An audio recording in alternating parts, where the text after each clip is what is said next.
Welcome to Shanmugam IAS Academy, and today we are going to see the editorial analysis of 8th November 2021. And what is the topic about today? What is the topic we are going to discuss here? And it is the heading of the topic is the climate pledge on COP, that is Conference of Parties 26 Summit in Glasgow. So this is said to be very important, and we all need to know, the background, which is very important here, and at the same time what has gone, like what is happened in this climate pledge in Glasgow and what India has pledged over there. These are the important points which we have to take it down, and I will be explaining you in every topic, every editorial we are taking, that every time I am giving you a big background about all the things. So here also I will be giving you the background and about that's what is Conference of Parties and what is this first of all, and it is the COP, that is Conference of Parties 26. The summit is held in Glasgow. So in the prelims point of view, you have to know that is where it is, the Glasgow, in which country, that where it is, and we need to know this. And we know that Glasgow is a port city on the River Clyde on Scotland's western lowlands. So it is in Scotland. It's the biggest city there, and it is a port city on the River Clyde. So this is important in the prelims point of view, on which river it is been there, that is River Clyde, and it's a port city. And in 18th and 20th century, and this used to be a trading center and the shipbuilding center. About Glasgow, I am telling you about the Glasgow. What is that? So people will normally go like by reading Glasgow, but for UPSC you have to be very careful, because in mapping and other things you can get a question here. So you have to know where the city is, what is the geographical map of this city, you have to know. So that's why I have told you this is a port city on the River Clyde. So this point is important in prelims point of view. So I will be coming later what India has pledged in COP 26, and before that we need to know the background. What is this first of all? What happened till now, and when this has been started, for what purpose it has been happening from these many years, and we need to know these things. And you may be knowing some of the points, but here the other things which you may not be knowing, you can get it from here. COP 26 in numbers. This is the 26th conference. That is what we will be telling it is as COP 26, and we will be studying what is about the Conference of Parties, what it is exactly. So I will be telling you what India has done, what India has pledged, what has been decisions have been taken, that in the later part. First I will be giving you the brief background of this. That is, Conference of Parties comes under the UNFCCC.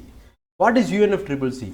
That is United Nations Framework for Convention on Climate Change, which was formed in 1994, and it was just why it was established. It was formed. If it is formed, there has been some work for that. So it is established toward the stabilization of greenhouse gas concentration in the atmosphere. So this is the apex decision making authority of UNFCCC. So COP is the apex decision making authority of UNFCCC. So here the Conference of Parties will make the decisions. Here the UNFCCC has 198 parties, including India, China and the USA. So if they ask, India is a member, yes, India is a member. So COP members have been meeting every year since 1995. And what are the responsibilities for the member states?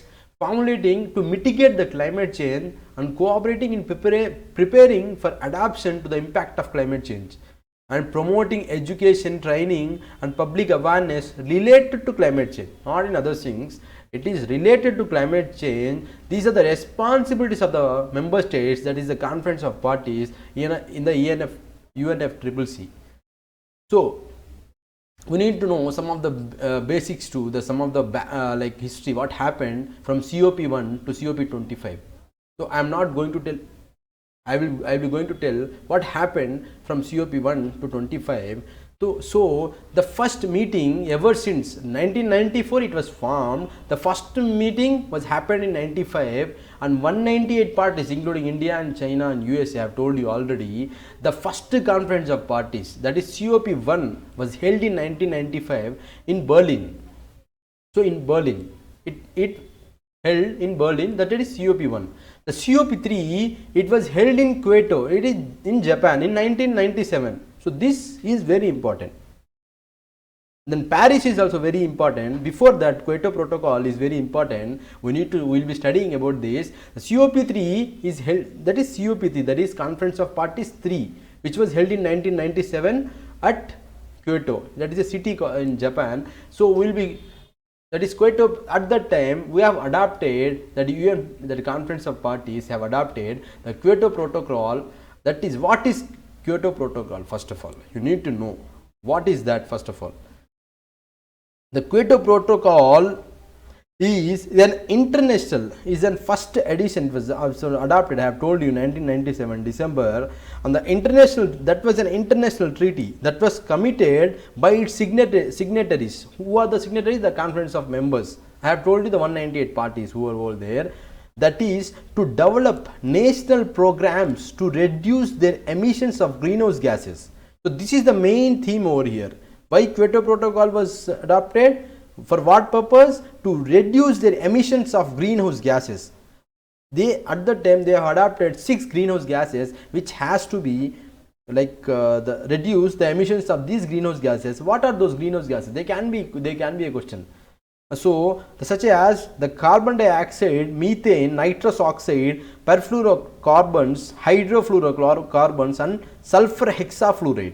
And these are the 6 greenhouse gases which the emission of these gases has to be reduced, and this has came into the form of Kyoto Protocol, which was adopted in 1997 in the COP3, which was held in Kyoto, that is in Japan. So 6 greenhouse gases. Other time I will be telling you the carbon dioxide, the methane, nitrous oxide, perfluorocarbons, hydrofluorocarbons and sulfur hexafluoride. These are the 6 greenhouse gases. And because why these gases have been told, that is, these affect the energy balance of the global atmosphere. Energy balance of the global atmosphere leads to increase in global average temperature. So this is known as global warming. So here all of this, including all these things, will be calling it as global warming, because this will increase the energy balance in the global atmosphere and increase the global temperature too. Because of this, we will be seeing this global warming these days, the climate change factors, what are all we will be seeing these days. And the protocol provided several means for the countries to reach their targets. It provided several means for the countries. One approach was to use of natural processes such as called as sinks, and the other, that is to remove the greenhouse gases from the atmosphere. That is the one approach. For example, I can tell you that is the planting of trees. And another approach was international program called clean development mechanism. These are the 2 approaches which they have been taken in the Kyoto Protocol program. That is, one approach was to make the natural processes, that is such as the planting of trees, example I am saying. The other approach is clean development mechanism, that is CDM.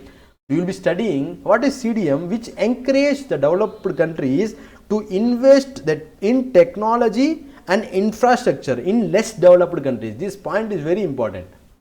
So clean development mechanism, for what it is happening, which is the second approach of the Kyoto Protocol program, which encourage the developed countries. I am not talking about the developing countries, I am saying about the developed countries. Example, you can take it as US and other countries, to invest in technology and infrastructure. This and in less developed countries, where there were often significant opportunities to reduce emissions.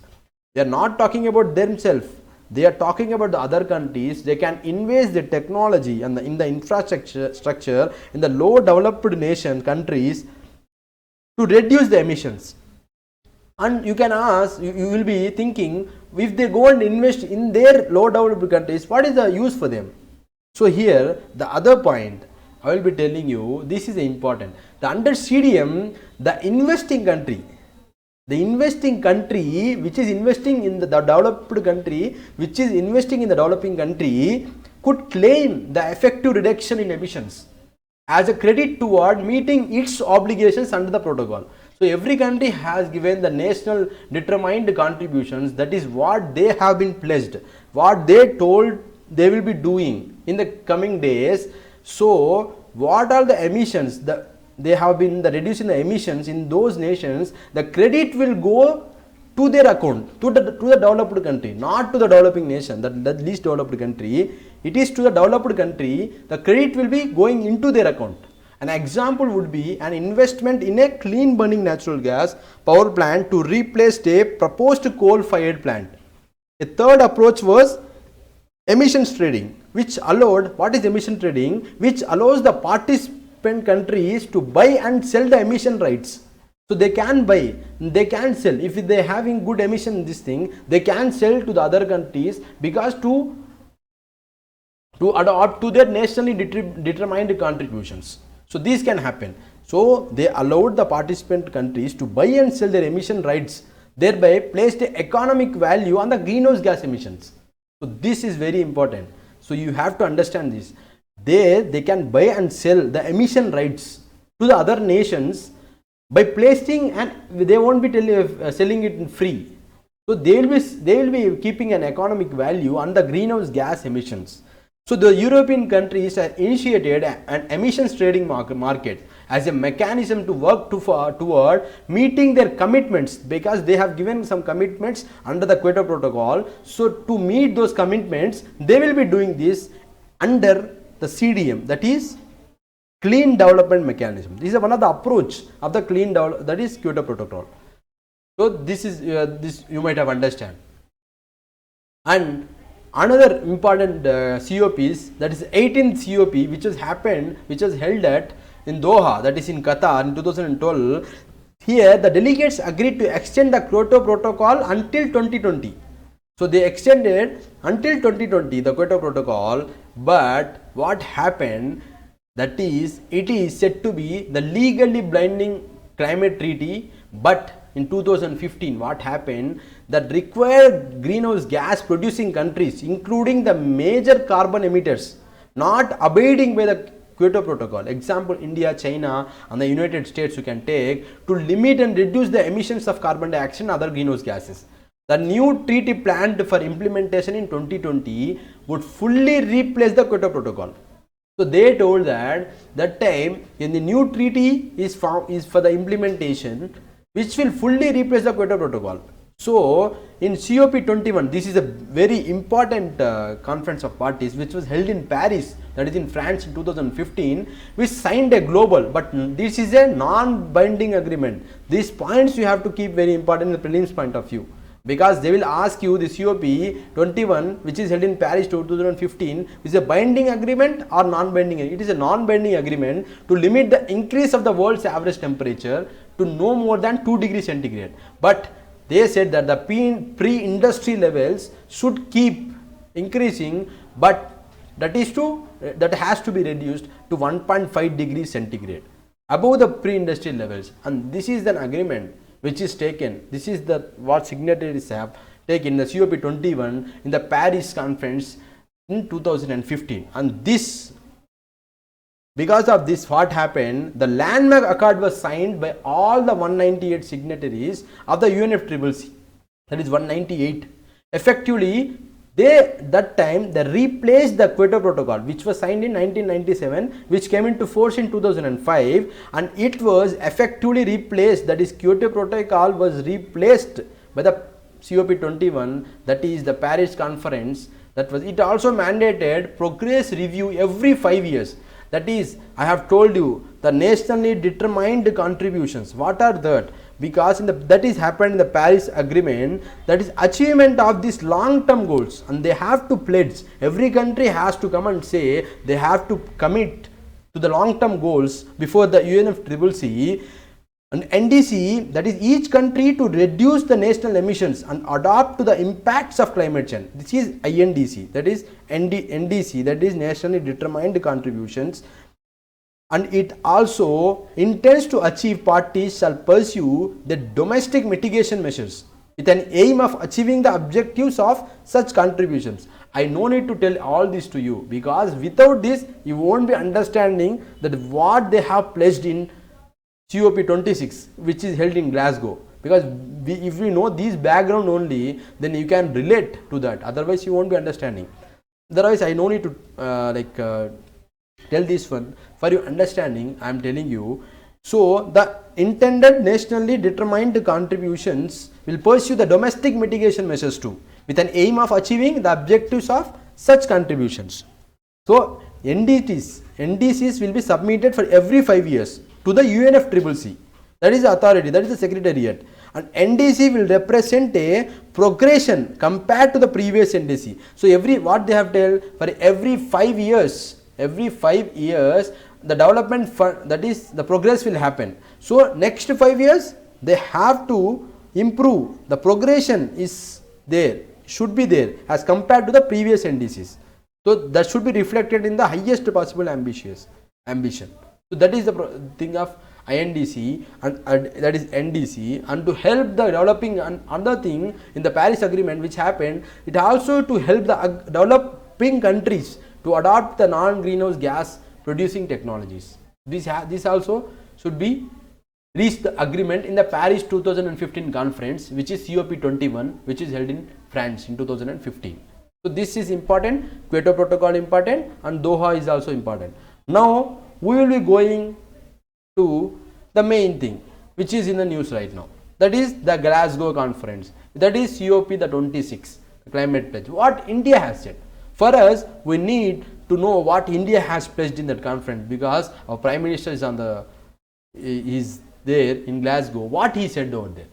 So it was a surprise move, because we have, that is before 1 month, we have to give our NDC, that is national determined contribution to the UNFCCC, but that time we didn't say anything about the NDCs. I have told you here, because that is UNFCCC have told, that is NDC, the previous NDC, the NDC which you are giving it right now should have a progress in that. But that time India has never gave the updated NDC to the UNFCCC, but it was a surprise move in the COP26 in Glasgow. Everyone was watching India. The Prime Minister Narendra Modi, our Prime Minister, has announced that India will commit to the ambitious and enhanced climate targets and cut in carbon emissions in its nationally determined contributions. So he told they will cut the carbon emissions in the NDCs. And there were promises to increase the non-fossil fuel energy capacity to 500 gigawatt. Students, you have to know these points, because what our Prime Minister have pledged there in the COP26. So he pledged to increase the non-fossil fuel energy capacity to 500 gigawatt. Earlier it was 450 gigawatt. Now he has increased to 500 gigawatt. That is 50 gigawatt has been increased what is in the previous NDC. And meet 50% energy from renewable energy, reduce emissions by 1 billion tons. So he told 1 billion tons, the emissions will reduce by 1 billion tons. And bring down the economy carbon intensity below 45%. Earlier the minister have told that is 38% to 40%. Now they have increased it to below 45%, all by 2030. This is important. 2030, before 2030, he told that they will increase the non-fossil fuel energy capacity to 500 gigawatt and the carbon intensity below 45%, all by 2030. So within 8 years, 8.5, not 8.5 years, within 8 years. So finally, the much awaited thing, this is the important thing, much awaited declaration also done in this summit to reach the net zero emissions by 2070. Every countries have said that US, China and every countries have said that they will reach the net zero emissions. US told by 2050 they will reach the net zero emissions. China told by 2060 they will reach the net zero emissions. But India has never told that till now. But in this conference, it was a surprise. Everyone was surprised. India has told they will reach the net zero emissions by 2070. 2070. The announcement came as a surprise. I have told you already that India has given no assurance to visiting that is Western climate negotiator. So before the conference, they didn't say anything, and they did not file updated NDDs to the delegations over there. So the deadline was last month, but till last month we didn't update our NDCs. Earlier, the G20 summit, Rome, we know that G20 summit which was held in Rome. This you have to be known, and the new commitments on climate change has happened. That is our India's minister, that is Piyush Goyal, who told that the India could not identify a year for ending net carbon emissions, and he told that India will not identify a year for ending net carbon emissions. Unless the developed world committed to funding India's energy transition. So they told that the developed countries have already told that they will be helping the developing countries. In the Paris Agreement, they told that they will be helping the developing countries by giving $100 billion to the countries, these developing countries. So he told that the emissions which are happening, unless the developed world committed to funding India's energy transition, the enabled clean technology transfers on a much higher scale. This has to be happened. He told that, and even suggested that India could not switch to non-fossil fuel and end coal-based thermal plants unless it was made a member of nuclear suppliers group. So he also told that, our minister. So unless they were make a member of the NSG, that is nuclear suppliers group, where it was blocked by China and a number of other countries, because India is not a member of NSG, you have to note it down. Some questions can be asked, does India is a member of NSG? No, India is not a member of NSG, and you need to know what is NSG also here. Here I am discussing the point to point over here. Everything I am giving you in briefly about these things. And what is NSG? India is not a member. The NSG is a group of nuclear suppliers group, that is supplier countries, which seeks to contribute to the non-proliferation of nuclear weapons through the implementation of 2 sets of guidelines for nuclear exports and nuclear related exports. So this is the function of NSG, and why China is blocking our country to become a member in the NSG, because they were saying India did not sign the NPT, that is non-proliferation treaty. India didn't sign that. What is NPT? NPT is an international treaty with an objective to limit the escalation of a nuclear arms race and the technology related to it. So this is nuclear proliferation treaty. So this is an international treaty with an objective to limit the escalation of nuclear arms race and technology, and in the cooperation of nuclear energy in achieving complete nuclear disarmament. We are not saying we are a nuclear country, but India at the same time not signed the NPT also. So China was saying they are, before, if they didn't sign that, we will be blocking. They were doing. So till now we are not the members of NSG. So in future we can see we can become a member of NSG here. And other thing, our beloved Prime Minister in 2021 will require, he told that will require almost immediate shift in the government's priorities if it wishes to meet its first few goals in the just 8 years. So he had said we will be increasing our non-fossil fuel capacity to 500 gigawatt and 45% below to carbon intensity emissions, that too before 2030. So he said that to achieve this, with the government priorities to meet its first few goals in the coming 8 years, according to one estimate, that is to promise to reduce emissions by 1 billion tons. He told, I have told you, he's promised to reduce 1 billion tons, would need a reduction in India's carbon output by a massive 22% by 2030. This is the data. The net zero target, we told that 2070, I have already told you, and we are the others, the growing economies include China, said that they will peak the emissions preferably by 2030 itself. But India told, India meets about 12% of its electricity needs through renewable energy. So we are receiving the electricity needs through renewable energy, that is non-fossil fuel energy, only about 12%. So what we have pledged there, will be ramping at that to 50%. So 38% has to be increased before 2030. So it should be a very tall task. So the government realizes that is Glasgow, India will be a global beacon in fighting the climate change and ensuring the sustainable development. It is a great step. We have taken the step, that is a good thing, but at least it hoped the commitments will inspire the developed countries which they have pledged that some of the dollars they lagged behind the fulfilling the combined promises of billions of dollars to fund the emerging economies. I have told in the Paris piece of that is conference 2015, the developed countries pledged that they will give the $100 billion to the emerging countries in the form of this agreement, but they didn't commit to that. By seeing our commitment, these countries will come to fulfill their combined promises of billions of dollars to fund the emerging countries. This will be a good point here.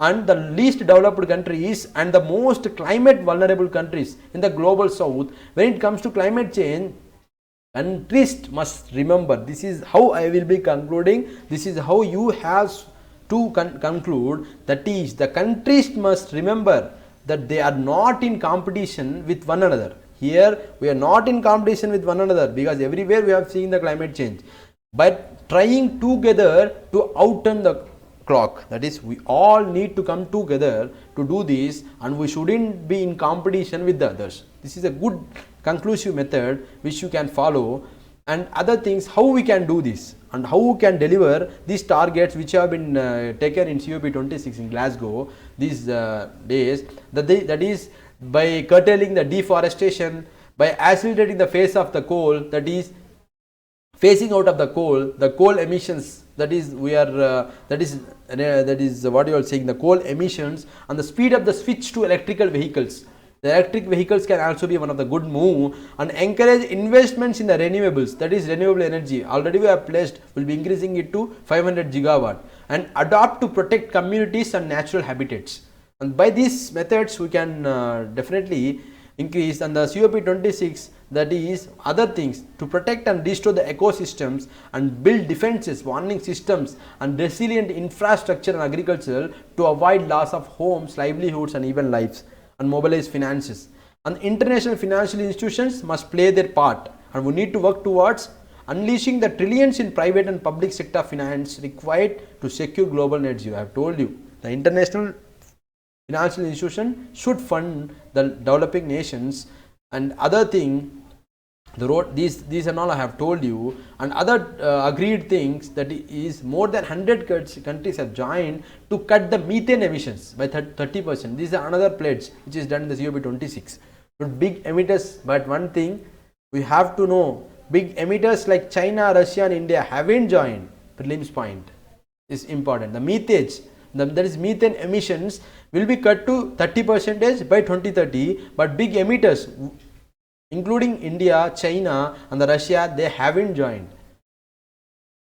And other thing, the 450 organizations controlling, that is $130 trillion, around 40% of global private assets, agreed to back the clean technology, such as what is clean technology, that is renewable energy.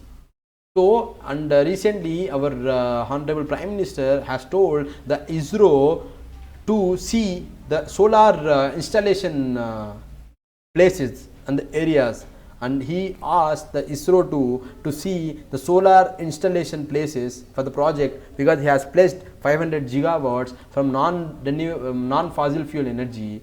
So the task is also given to the ISRO, and this is by conclusion. Here I will be concluding that is the world has a huge challenge ahead of it to move net zero by 2050 from a narrow possibility to practical reality. So this is a good point. And global carbon dioxide emissions are already rebounding sharply, and as economies recover from last year's pandemic, including the shock, and it's a past time for the government to act decisively to accelerate the clean energy transformation. So by this I will be concluding, but is the governments to act decisively to accelerate the clean energy transformation. So here you need to know what happened in the COPs, when it was started, and what is the authority, what is the function of COP, and other thing you need to know what India has pledged in COP 26, where in the city of Glasgow, and you need to know in the prelims point where the Glasgow city, it was in on River Clyde, and these are I am giving you the gist, that is another thing, and what India has pledged there, how can other countries are doing there, and what is clean development mechanism, what is Kyoto Protocol, and what are these are the points which you have to go through in this, and I have given a large discussion about this thing. If you follow this, you can have a good idea of what is COP first of all. And thank you so much for listening to me and for coming to watch our video from Shanmugam IAS Academy, and thank you so much.